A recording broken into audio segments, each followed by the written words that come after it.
People have the power. That is such a great illustration of people coming together and the power of music.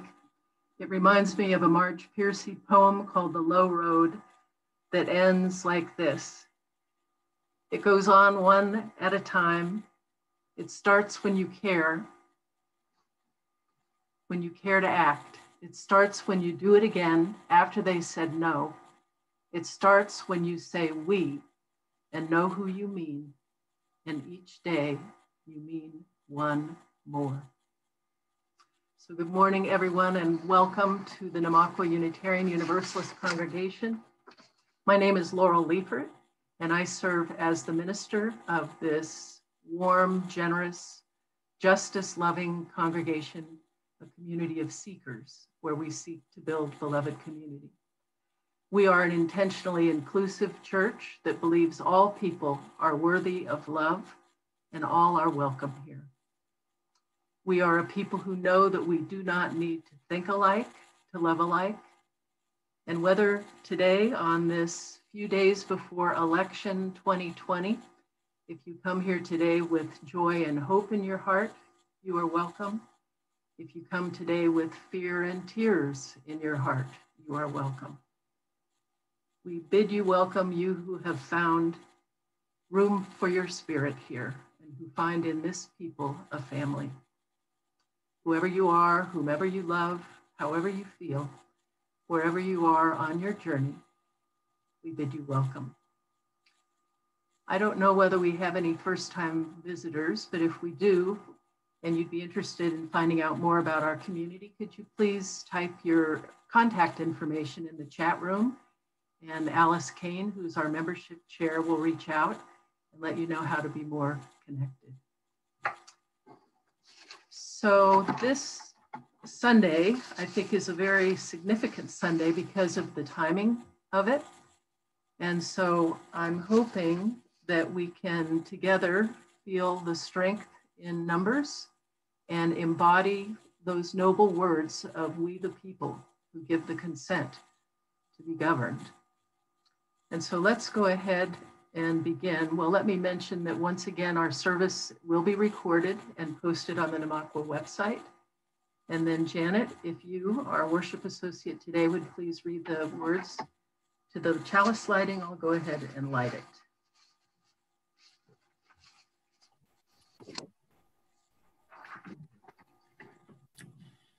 May the light we now kindle inspire us to use our powers to heal and not to harm, to help and not to hinder, to bless and not to curse, to serve you, Spirit of freedom. That's from the Passover Haggadah.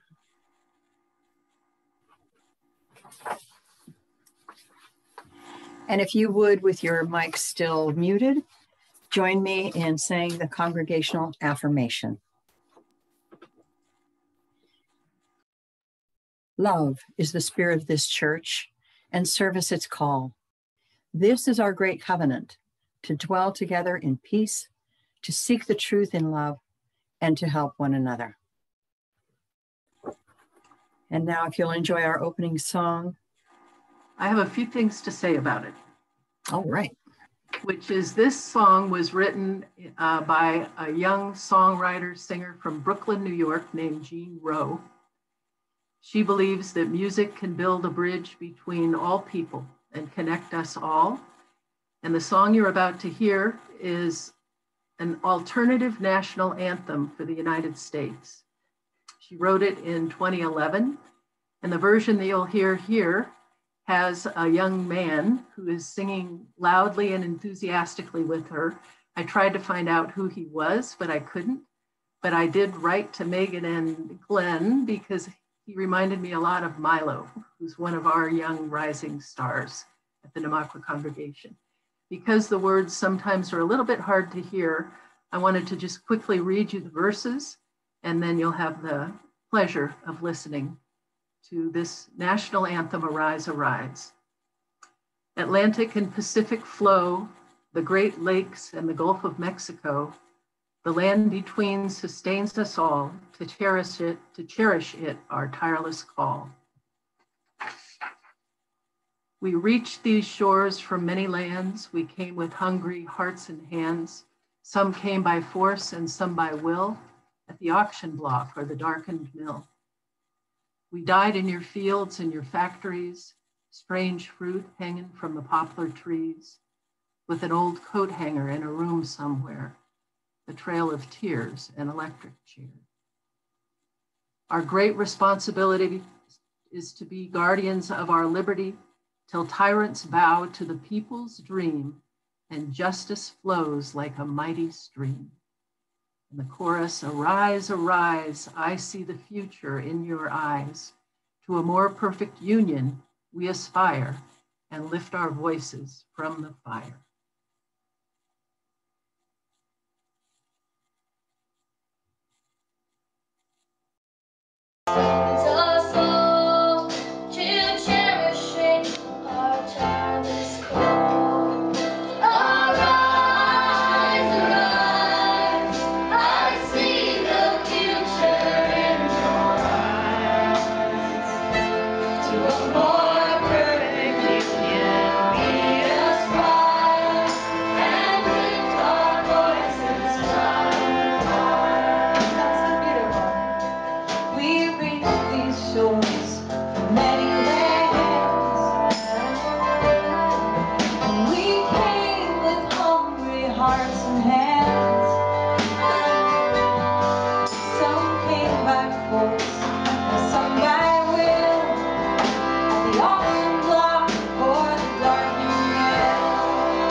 Quite a young man there. And so now our time for all ages. And Milo, if you're there, this is for you and Cora.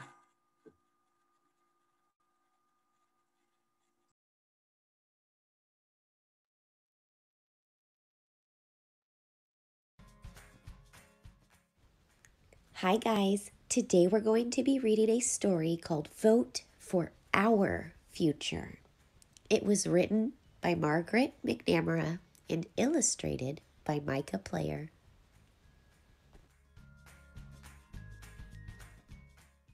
Every 2 years, on the Tuesday after the first Monday of November, Stanton Elementary School closes for the day. For repairs? Nope. For a holiday? Nuh-uh. For vacation? No way. Stanton Elementary School closes for Election Day and changes from a school to a polling station. What's a polling station? A polling station is where people vote. The reason people vote is to choose who makes the laws of the country. We should all vote, said LaToya. We should all vote to make the future better. We can't vote until we turn 18, said Lizzie. So what can we do?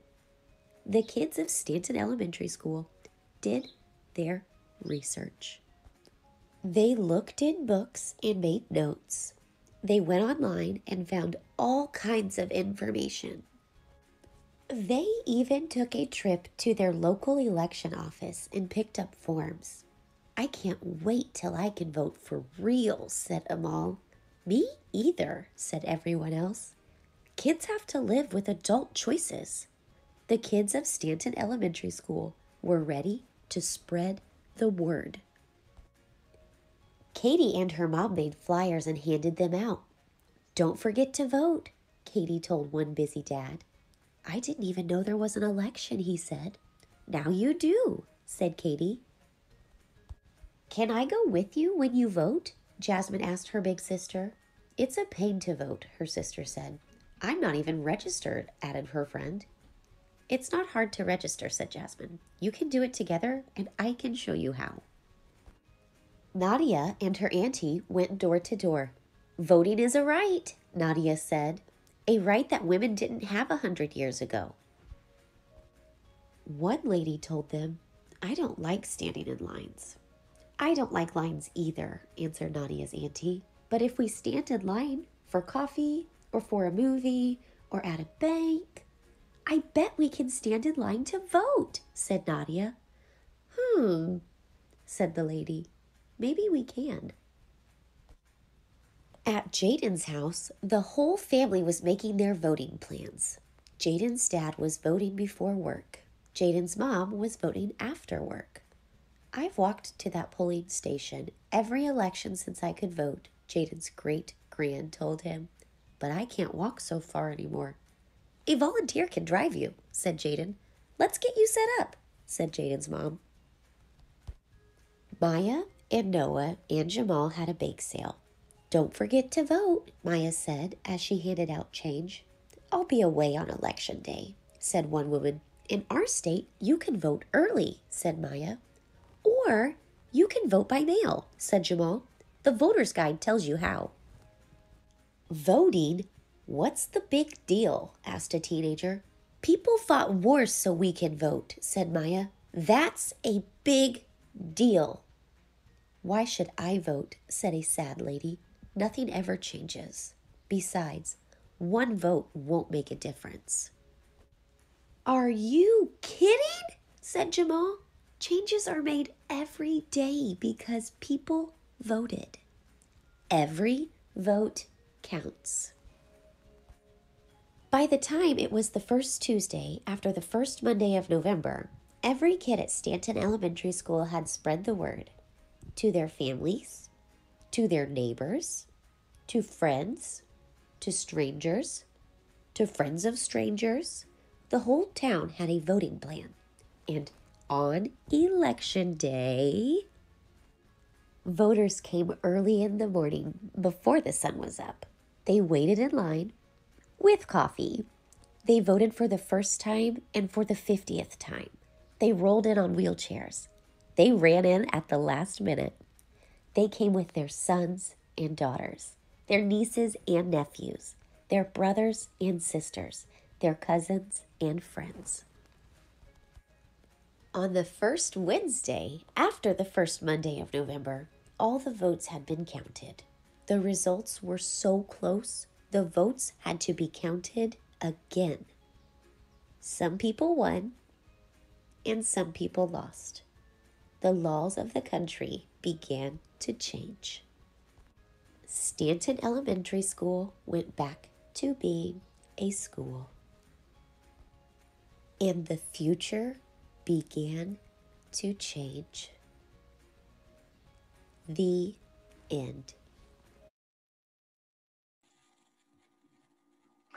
Well, I think that's a great message. The differences that I noticed are that now we have mail-in voting, so we don't all have to stand in lines. And if you do stand in line, you have to wear a mask and be 6 feet apart. So clearly that's stated, but the message, I think, is an important one. And now we have time to share our joys and sorrows in our personal lives. And so I will invite any of you who would like to share to either raise your hand, and I'll try to see your hand raised, or maybe put your name in the chat box and I will call on you.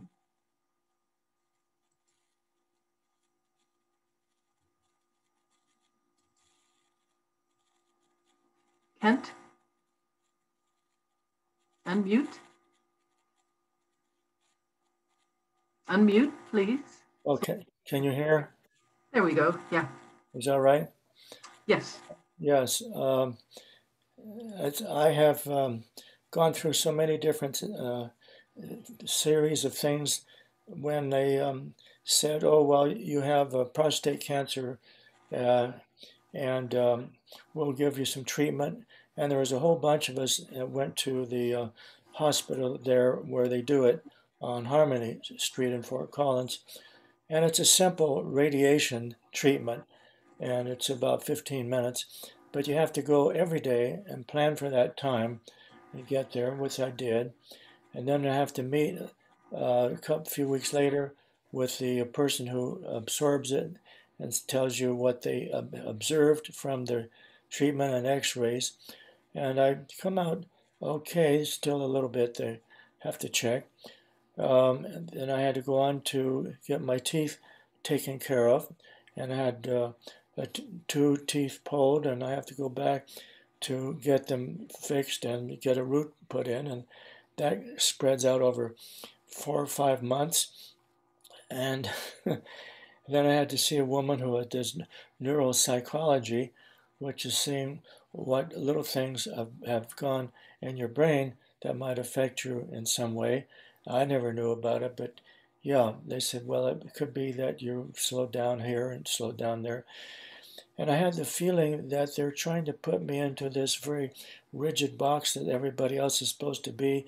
I wanted to say, I like to be a little different. I don't want to have all that pressure. Anyway, so it's an experience. And Jenny, my wife, has been at the Rehab Nursing Center, and they got a comment, she can't get out of bed without being picked up and carried. I got to talk to her briefly because you can't go in and talk in person with coronavirus. But we started to get a good talk. But then she said, Kent, I can't hear you any longer. I've got this smartphone that's not working. Oh no! So I ended up screaming, and she couldn't hear it. And anyway, so it's not very enjoyable being in retirement. And I hope to see Virginia, because I have not seen her in person, but maybe one brief time in 5 months. That's hard. So that's the way it goes with life. You have to put up with it. But thank you for your prayers and concerns. Yes, both you and Jenny's names are on my altar. Thank you. And as a UU, I'm not surprised you don't want to be put in a box. Yeah. None of us do. And I see that, Vicki, do you want to share in person, or I'm happy to read? Happiness this week, spending quality time with 2 grown granddaughters and daughter. So I'm glad that you had a chance to do that, Vicki. And Atulya has a report from the Indian ashram, how conditions are there. Do you want to share that with us, Atulya? If you do, unmute.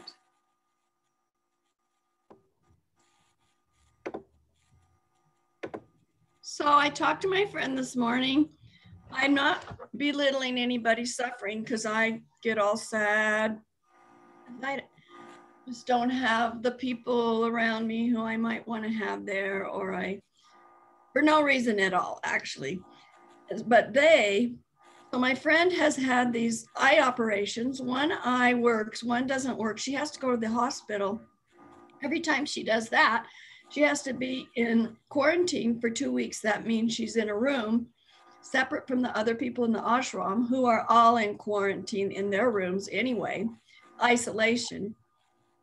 It's hot. It's not too hot, she said, but that means it's super hot. So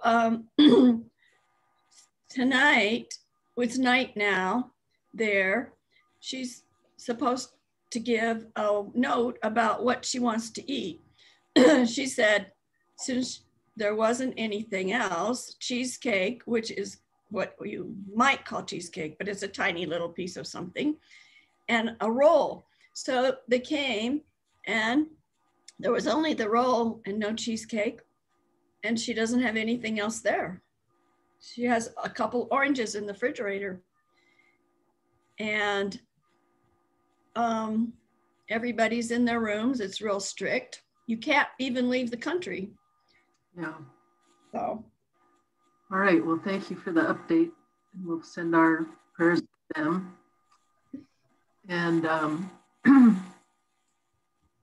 Kent, Shirley, Rawson sent you, wishing you the best. And Vaughn Zdenek, I asked for prayers and positive thoughts for my neighbor and another good friend who are fighting breast cancer. I'm sorry. If you want to give me their names, Vaughn, I'll put them on my altar. And then Margot is sharing with us that her husband, Tim, got diagnosed with COVID this past Monday. And Tim is experiencing mild symptoms so far, and luckily Margot tested negative. The 3 kids seem to be okay, thankfully, and she asks us to keep them in our thoughts and prayers while we get past that. So all your names are on my altar. For those of you who don't know, I have a tradition of putting names on my altar where I light candles every morning and send out loving thoughts for healing. And Kathy Hartman, thanks to everyone for kind words, remembering my mother who passed away on the 22nd. October 26th is the 18th anniversary of my dad's passing. Love to you too, Kathy. And Katie Fox, I don't want to speak, but just a big thank you for the meals received this week. The Foxes are feeling the love from our amazing congregation. We're glad that you feel that, Katie, because it's real. Does anybody else want to speak? Janet? My granddaughter, my eldest and youngest granddaughter, and the eldest's fiance are on their way driving to New York to take Maya, the youngest, to start a 2-week quarantine before she starts school. She'll actually be taking remote classes until then, but it's the American Academy of Music and Arts or something like that, the same place that Grace Kelly went, whatever it is. She was accepted there. And so she's on her way to being a Broadway star. So remember this name, Maya Michelle McKinney. She's going to be a star. And they're driving out there now so that they could take some of her stuff. They were going to fly from California, but they were told not to come out yet. So they're on their way. Right. Congrats to you, your proud grandma. Yeah. Oh, I did read Vaughn's message, Mickey. So Vaughn was asking for prayers and positive thoughts for her neighbor and another good friend who are fighting breast cancer. So Vaughn, as I said, if you want to give me their names, I will put them on my altar. I'm looking for more hands. Peter? Real fast, if you haven't voted yet and you don't trust the mail and you don't want to stand in line, don't forget there are drop-off boxes, usually near post offices. That's it. Right, and there's one at the library as well. And it's too late to mail it, so don't do that. You Right. need to drop it off. Okay, anybody else?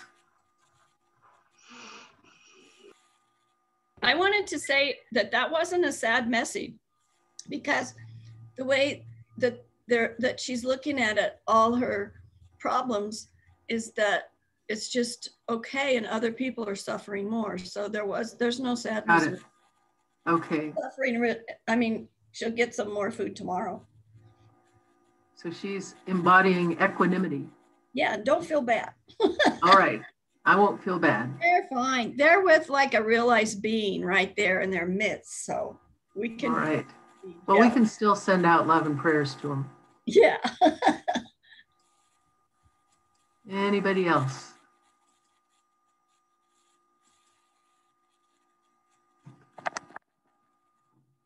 Haven't been doing our tradition, but let's consider that there's been a stone passed into our community bowl. Represents all the joys and sorrows that you shared. And then, as always, we'll put another one in to symbolize the joys and sorrows that you may have that feel too tender to speak about, or maybe you're shy.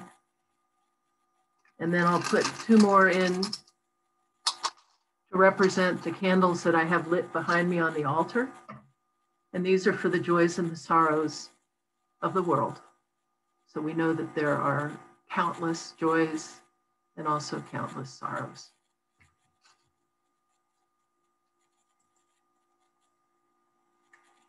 Our new tradition, I think it's 3 weeks old now, is that I will say, in our joy and in our sorrow, and the people, that's you, will say we are not alone.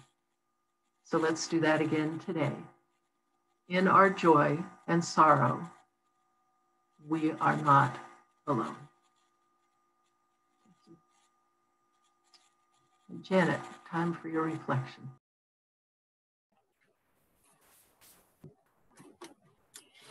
So in 1963, James Baldwin wrote The Fire Next Time.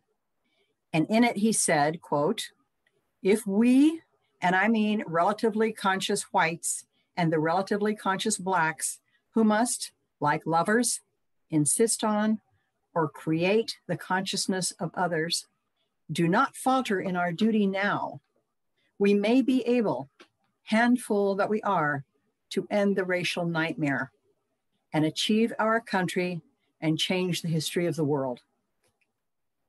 With this, Baldwin laid out two truths. First, the onus is on us to take positive action to improve the world in which we live. And second, even outstanding authors use run-on sentences. But seriously, folks, this was in 1963, 57 years ago. 57. He was in good company talking about the fact that we have power to effect change. Martin believed it. John and Bobby believed it. We believed it. So what happened? There's been some change, to be sure. The Voting Rights Bill of 1964 helped some, although ways were found to circumvent it, and we're still seeing some of those today. Marriage equality, non-discrimination, and affirmative action laws have been passed, but they can and will be challenged. My personal opinion is that power is a muscle that must be exercised. And we, the people who should be doing that, have grown complacent. We thought that the new laws and policies would take care of it. More Black police officers would reduce police brutality. Well, guess what? It didn't. In fact, perhaps in an attempt to assimilate, Black police officers were just as brutal, if not more so, as white officers. Read Ibram Kendi's book, How to Be an Anti-Racist, for more details on how policies we thought would help failed or downright backfired. It's time we exercise our power. There's much, much more work to do. And our first task is to vote. I already did. If you didn't yet, remember, it is your right and duty. As I said, it's too late to mail them. Take them on down. If you need a ride to get on down there, give me a call because I can help you out here. We could just put on our masks and drive on down, drop them off. So remember that. Okay, May thank it be you, Janet. so. Mhm. May it be so. And our offering this quarter is to Alternatives to Violence. That's one of our frequent recipients of our generosity, and their need is even greater now than ever. So as you may know, Alternatives to Violence provides shelter, advocacy, education, and resources for people who are impacted by domestic violence, sexual assault, or human trafficking.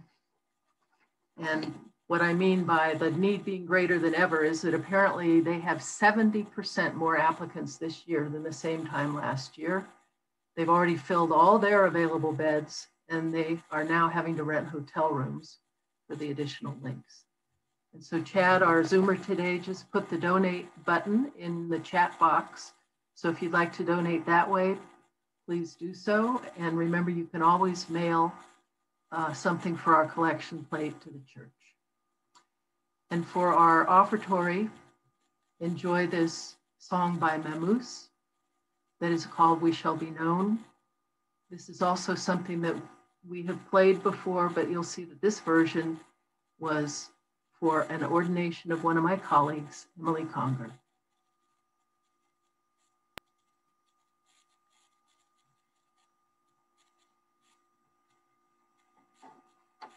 We shall be known by the company we keep, by the ones who circle round to tend these fires. We shall be known by the ones who sow and reap the seeds of change alive from deep within the earth. It is time now. It is time now that we thrive. It is time we lead ourselves into the well. It is time now, and what a time to be alive. In this great turning we shall learn to lead in love. In this great turning we shall learn to lead in love. We shall be known by the company we keep, by the ones who circle round to tend these fires.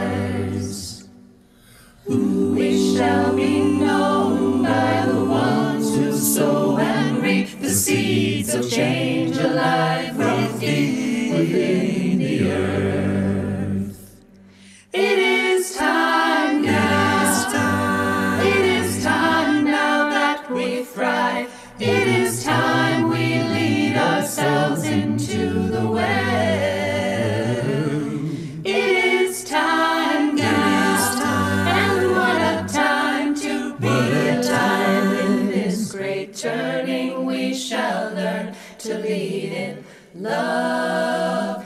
In this great turning we shall learn to lead in love. We shall be known by the company we keep, by the ones who circle round to tend these fires. We shall be known by the ones who sow and reap the seeds of change alive from deep within the earth. It is time now. It is time now that we thrive. It is time we lead ourselves into the well. It is time now, and what a time to be alive. In this Love, in this great turning we shall learn to lead in love.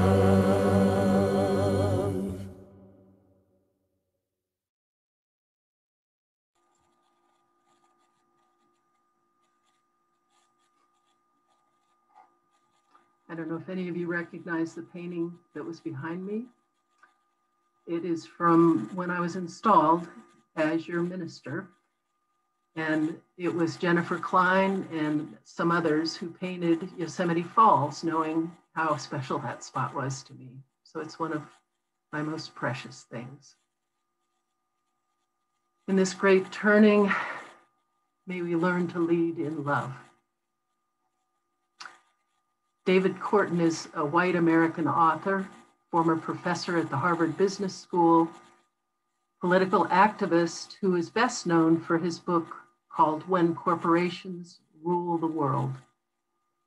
Another book he wrote is called The Great Turning. From Empire to Earth Community, a book that I highly recommend. And the premise of the book is that we humans stand at a defining moment. And he urges each of us to realize that all our choices, including our choices in the election, are votes for the future, just as in that Time for All Ages story. And Korten asks a powerful question: by what name will our children and our children's children call this time? Will they speak in anger and frustration of the time of the great unraveling? Or will they look back in joyful celebration on the noble time of the great turning, when their forebears, and that would be us, turned crisis into opportunity? The great turning, he writes, is not a prophecy. It is a possibility. We're up against a lot. I know you know this. And what Korten means by the term empire with a capital E is the hierarchical ordering of human relationships based on the principle of domination. Empire embraces material excess for the ruling classes, denies the feminine principle and potentials of human maturity, and honors the dominator power of death and violence. I think that many of us can relate to a confession that Korten makes. He confesses that it is difficult for him to accept that there are those among the leaders of the most powerful US institutions who pursue empire as a holy mission and are prepared to use every means, from lies to assassinations to perpetual war, to block progress toward justice for all and to roll back the gains already achieved. He writes, I can no longer deny, however, that such people do exist and that they have successfully manipulated the culture to achieve substantial followings, and that a necessary part of the work of the Great Turning is to neutralize their power by exposing their lies, methods, and imperialist agendas. This sounds very familiar to me, and this is definitely an important step to be brave and to acknowledge the gap between the idealized self-image of the United States as a land of liberty and justice for all and the truth. Bill Moyers, many of you may know, is a white American journalist and political commentator. And a while ago, he wrote an essay called The Progressive Story of America, which he calls the oldest story in America. The struggle to determine whether we the people is a spiritual idea embedded in a political reality, one nation, indivisible, or merely a charade, masquerading as piety and manipulated by the powerful and privileged to sustain their own way of life at the expense of others.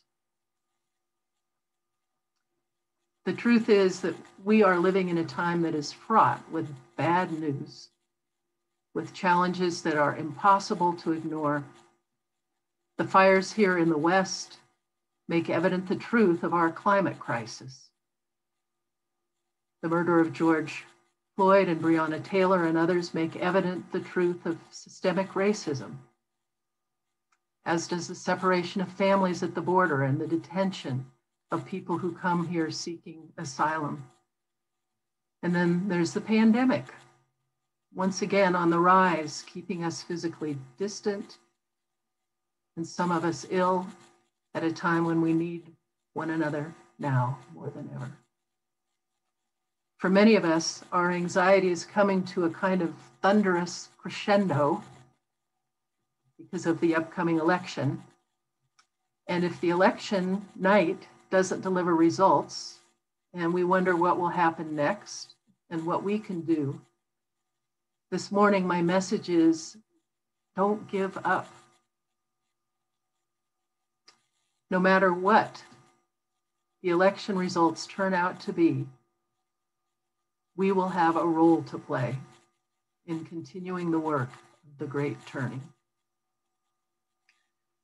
I love the title of another book that I recommend. It's a collection of essays and stories by the American social and political activist Paul Rogat Loeb, and it's called The Impossible Will Take a Little While.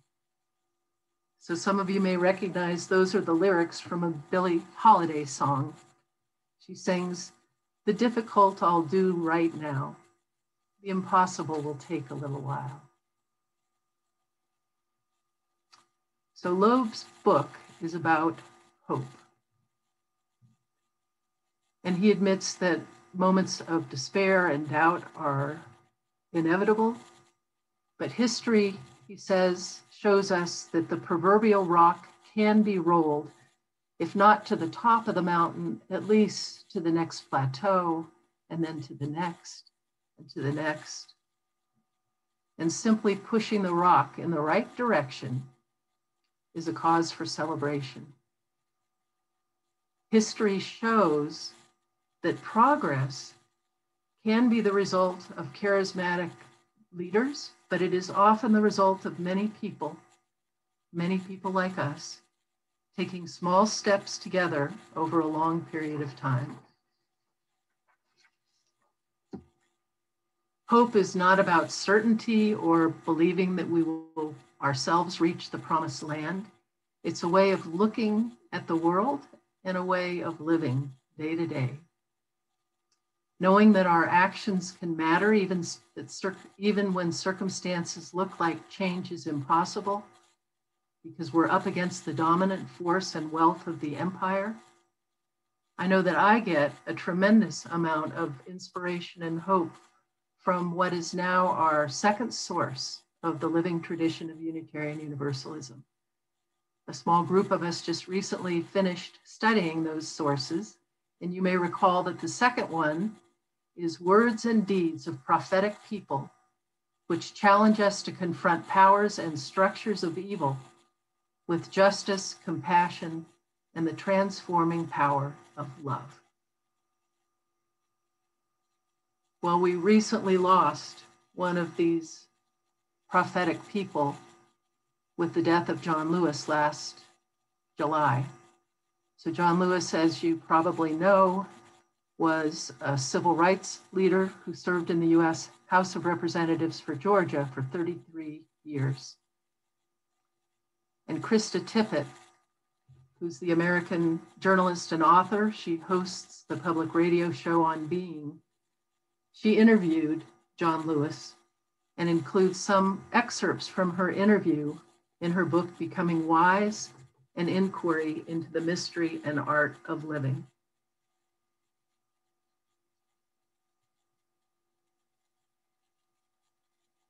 That's the picture that I put on our altar last week for Dia de los Muertos. Lewis considers love, the transforming power of love, as a way of being and not just a feeling. And he embodied the power of having hope, a belief that things will get better.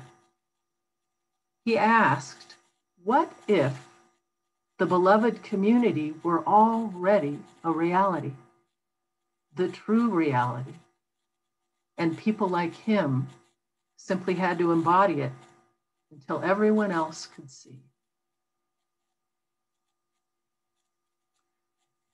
I know this is a tall order, but this is actually my vision for Namaqua, that together here in our congregation, we can embody the beloved community until everyone else can see. When John Lewis talked about the civil rights movement, he described that the beloved community existed there in the movement itself, and that they had built together a circle of trust, the way that we're trying to do that in our congregation. And it didn't matter whether you were Black or white, or whether you were from the North or from the South. And he described that they had to train to live this way, that the way of peace is not a natural way of being necessarily. And so they studied and they did exercises and they prepared for their civil rights marches and all of the actions that comprised the movement that ended up with the passage of the Voting Rights Act. They needed to do this preparation so that they could walk their talk and to persevere against the great odds and the great forces of prejudice, violence, and power that they faced. And I imagine you all know that John Lewis was beaten senseless on what became known as Bloody Sunday. It was in 1965 when civil rights activists organized a march for voting rights from Selma, Alabama to the Capitol in Montgomery. And so to prepare for the march, there were around 600 people who assembled in a downtown church where they knelt in prayer. And then they began walking silently, 2 by 2, through the city streets. And when they reached the Edmund Pettus Bridge, you know that they were greeted by over 150 Alabama state troopers, sheriffs, deputies, possemen who were armed to the teeth and who ordered the marchers to stop. They gave them a 2-minute warning, and 1 minute, 5 seconds after the warning, they advanced with their clubs and their bullwhips and their tear gas. And John Lewis suffered a fractured skull. So knowing this and keeping this in mind as I read the interview, I was deeply moved by what John Lewis told Krista. He said that in the religious sense, in the moral sense, you can say that in the bosom of every human being, there is a spark of the divine. So you don't have the right as a human to abuse that spark of the divine in your fellow human being. He said that from time to time we would discuss that if you have someone attacking you, beating you, spitting on you, you have to think of that person. Years ago, that person was an innocent child, an innocent little baby. And then what happened? Did something go wrong? Did someone teach that person to hate, to abuse others? You try to appeal to the goodness of every human being, and you don't give up. You never give up on anyone. Lewis described the civil rights movement above all as a work of love. And the question was how to make it real. I see our mission at Namaqua as a work of love made visible. And I want us to continue to train and to study and to prepare ourselves for making this love real. I don't know whether we will ever come up against the kind of violence that John Lewis faced, but we did see that kind of challenge in some of the marches and demonstrations, like in Portland, where there was violence. When I wrote my minister's musings for the newsletter that just came out, I said that as we live with whatever the results of election night are, that our focus should be on shared democratic values rather than on individuals, and that our actions should be geared to uphold stability and nonviolence. So with hope in our hearts, as we work to make love real, as we work, as our vision statement says, to radiate love, peace, and justice, and to work to build beloved community, how lucky we are to have kindred souls to walk with. So here in our community, we are blessed to be together and to help us find the courage to speak up, to have hope in our hearts, and to continue the dream of democracy in this country. So as in the song, it is time now, and what a time to be alive. You may have heard people say that we were made for this time. I don't know whether that's true or not, but we are the ones we've been waiting for, because we're the ones who are here. So for this time of great burning, it's like helping to bend the arc of the moral arc of the universe towards justice. So let us be great turners. We, the people, have the power to dream, to hope, to love, and to turn the world around.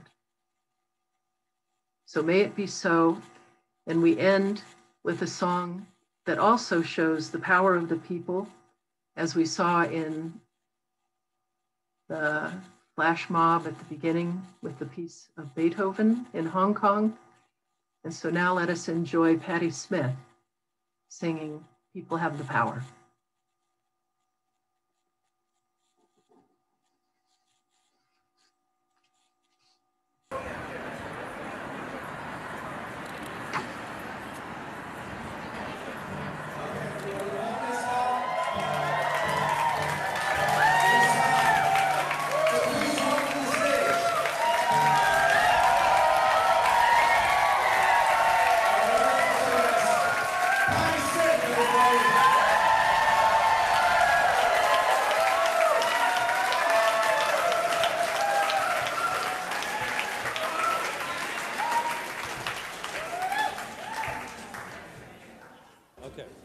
Let's see if we can get this one. 1, 2, 1, 2, 1, 2, 3.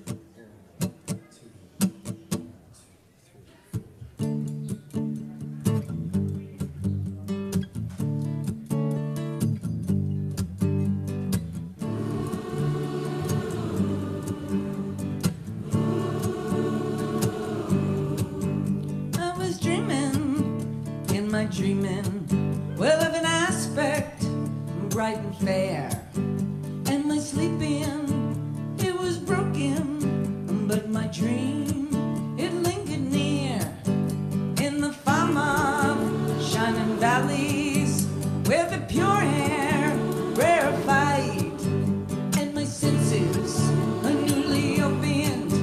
I will awaken into the cry that the people have the power to redeem the work of fools upon the meek. The grace is showered, it's decreed, the people rule. People have the power. People have the power. People have the power. People have the power. Believe it.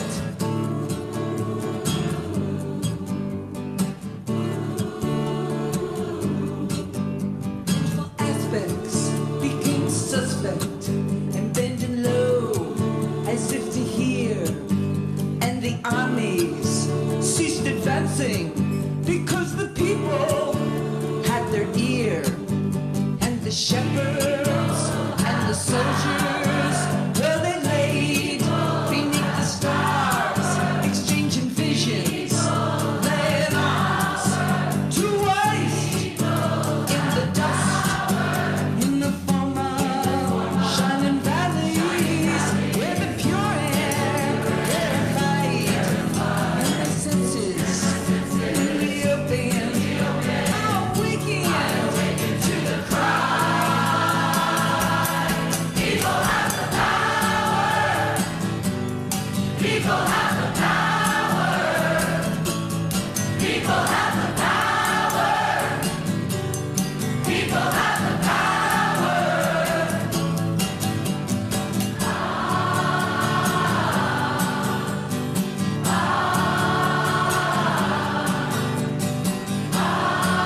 Yeah.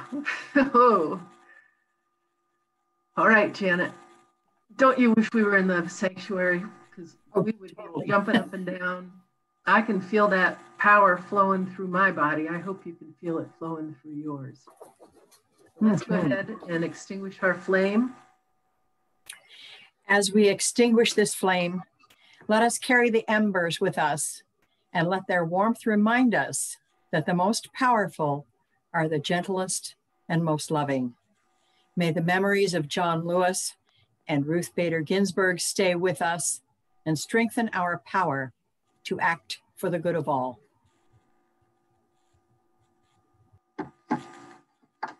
Now picture that boy singing, "Arise, arise, I see the future in your eyes. To a more perfect union we aspire and lift our voices from the fire." I wish we could also be together holding hands and just feeling the power that we have to lift our voices, to vote, and to make choices that will help us build that world we dream about, the great turning. And so a couple of announcements I have. One is that the day after the election, this came out in the email that Margot sent out on Friday, I will be in this Zoom room from 10 to 1. And if I'm all by myself, I will. But if you want to drop by, this isn't a time for like one-on-one, pastoral counseling. It's just a time to be together. So we may not know what the election results are that day, or we may, but I just thought it would be good for us to have an opportunity to gather. So on Wednesday from 10 to 1, you can access the link that will be on the calendar that Karen Dornside keeps for us. And it was sent out in the email that Margot sent out. Next week, our upcoming service on November 8th will be Chad, our Zoomer today, Chad Escalier, and I talking about a people of healing. And then the following week on November 15th, after the service on gratitude, we will have our fall congregational meeting. And so that information is also in your newsletter, and I hope that many of you will stay after the service to be together and to consider some important questions. So that's all I have for our announcements. And now Chad will give us the option of being in smaller groups in our virtual coffee hour. So take care, everyone. Remember, we have the power.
Thanks, Chad. Sure appreciate your work on this.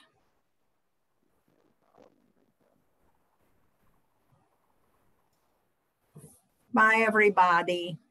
Bye, Bye. everybody. See you. Bye, everybody. Thanks, Laurel. That was great.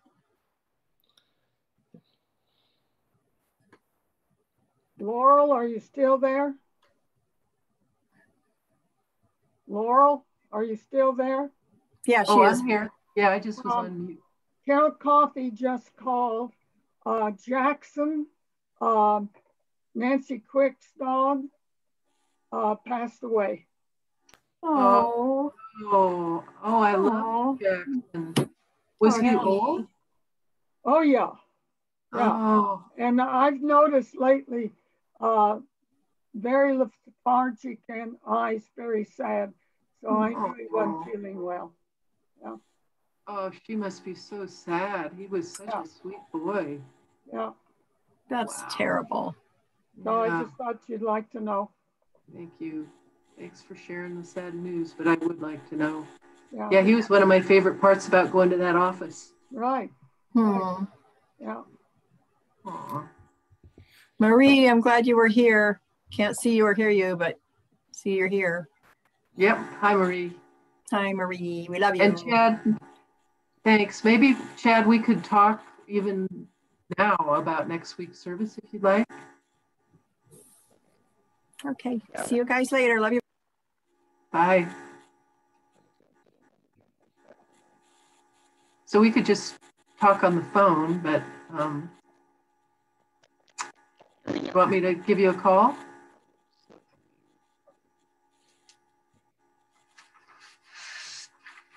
Maybe give us a chance to grab a bite to eat, and then I'll call you.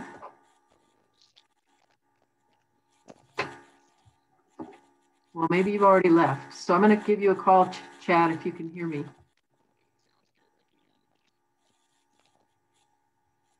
And goodbye, Marie, and take care. I'm gonna end the meeting so it'll save or start the downloading process of the recording. Okay. Well, how about in a half hour, I'll give you a call. Okay, sounds great. Okay. All Okay. right. Thank you very, very much. Of course. Talk to you soon. All right, talk to you soon.